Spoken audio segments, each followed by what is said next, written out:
Hello and a very warm welcome to the Grassroots Weekender show. We're into Saturday. Hope everyone's keeping well, and I hope if you've been out and about watching your kids playing football or watching someone else's kids play football, then I hope you'd enjoyed yourself. And the weather wasn't too bad this morning, I must admit.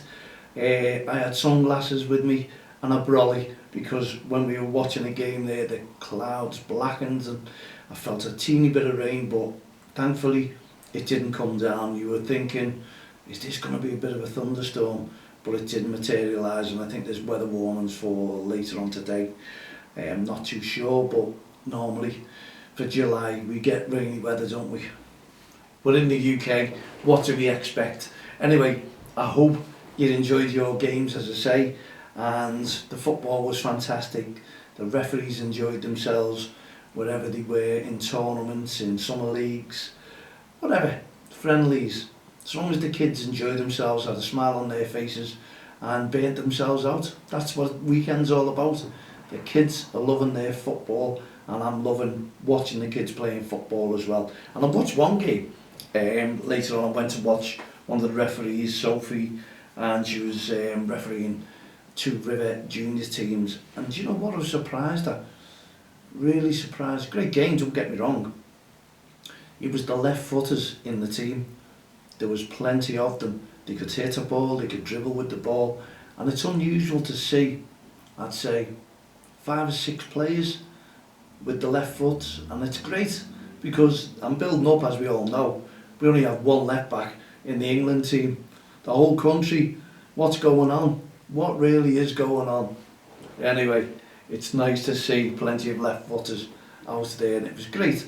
Great game as well. I was talking to the referee at the half time and I mentioned this as well, and yeah, they were a really good team, I must admit, or teams, and it was great to watch. And it's, most of the games that we were looking at, or every games that I watched today, it just seemed to have that little bit of edge. There was 1 or 2 empty pitches where the kids are going away now. It's July and I know they break up next week for 6 weeks, and we did mention this last night with Dan, our young commentator.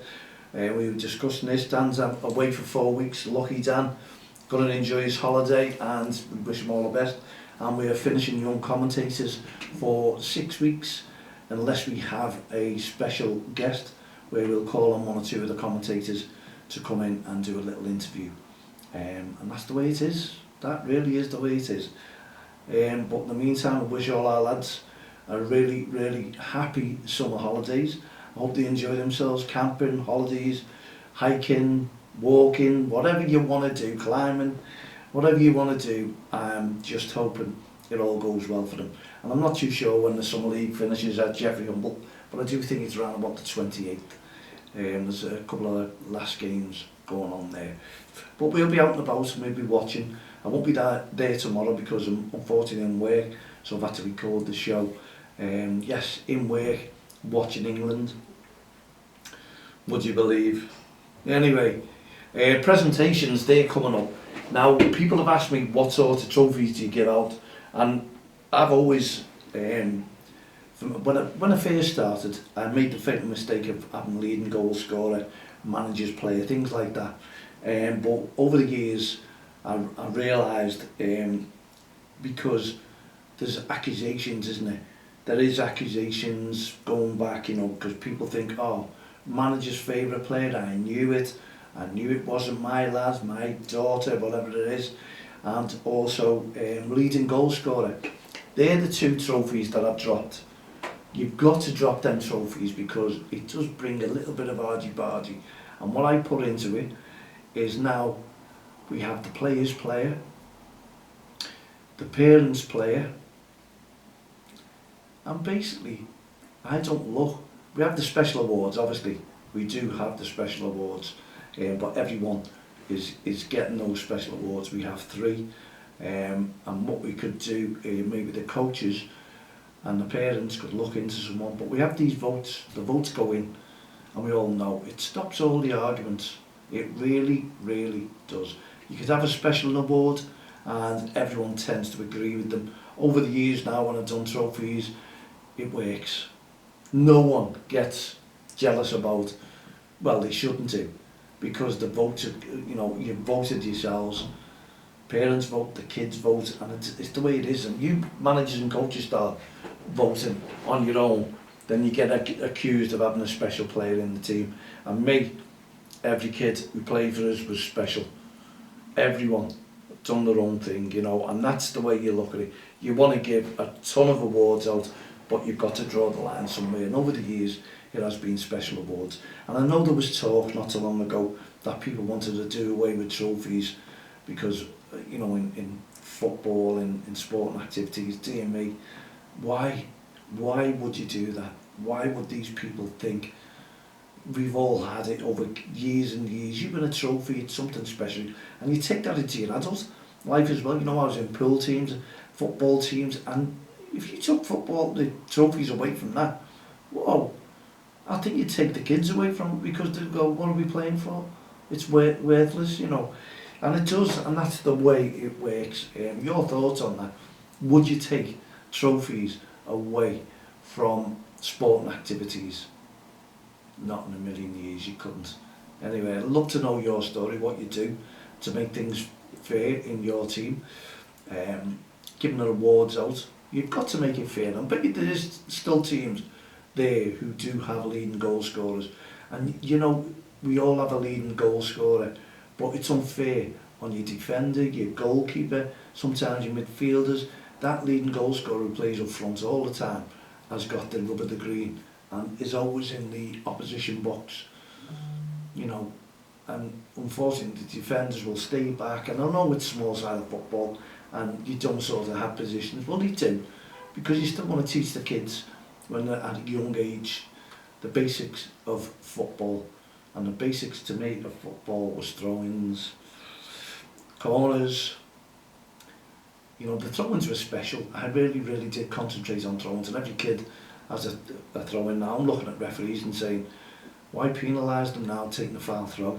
Is it really worth it? Because the government bodies have taken them out.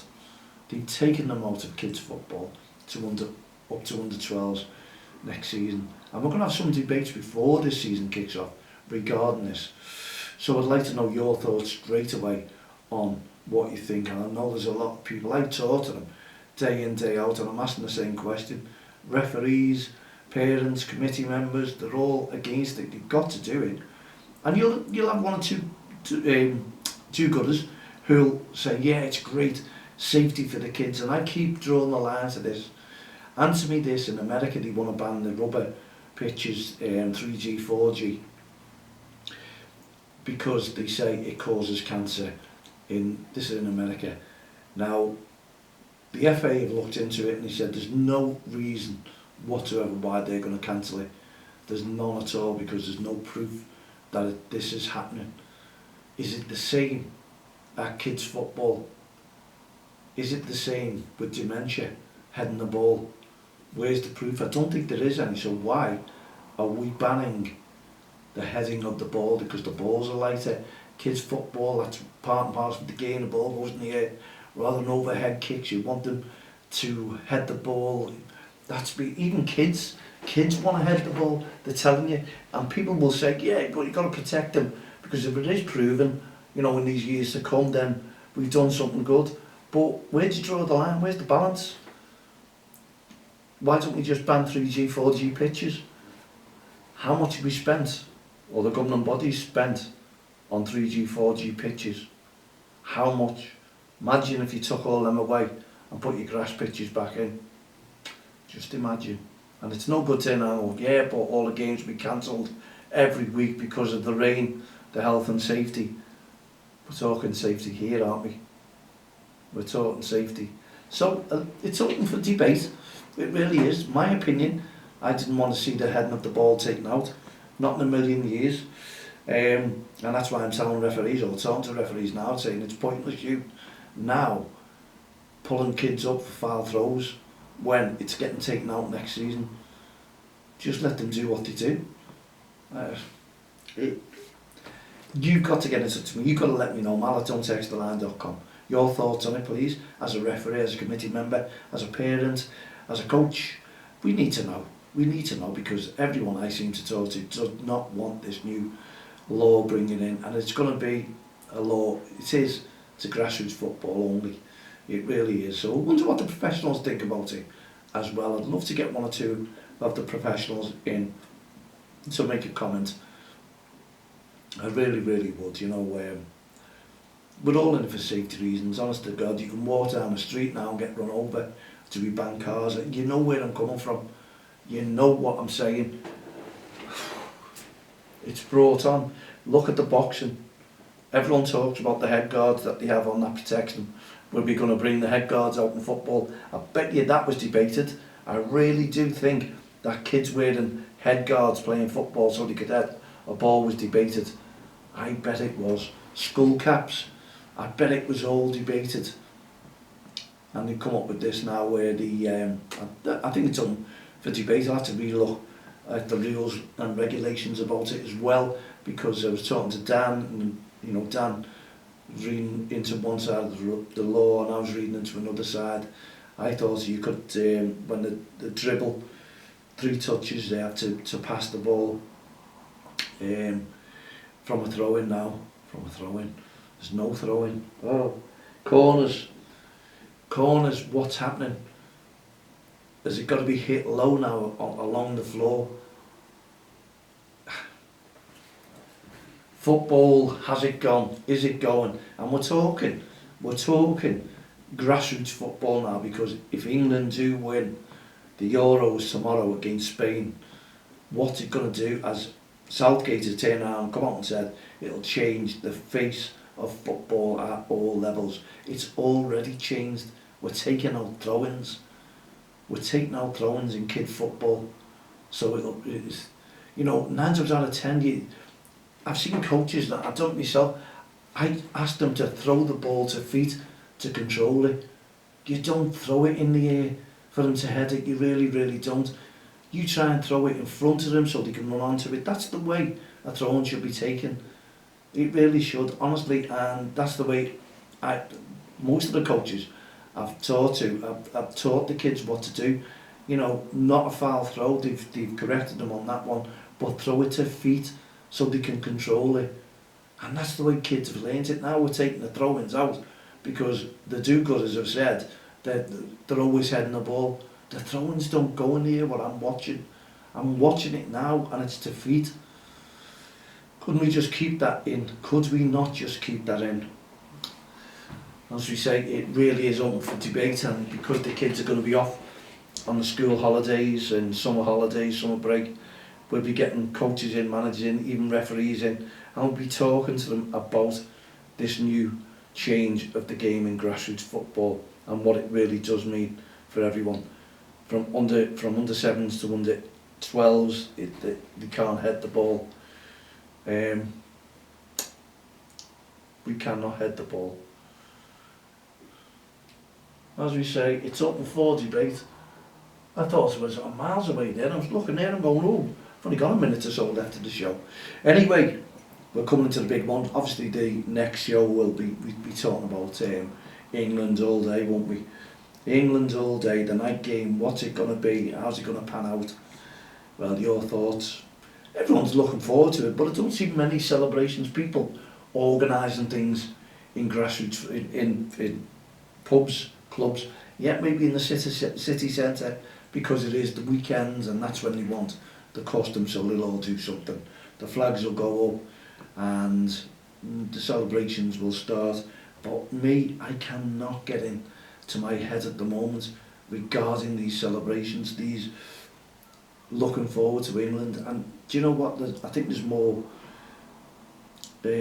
Scots and Irish that I've talked to that are supporting them more than me.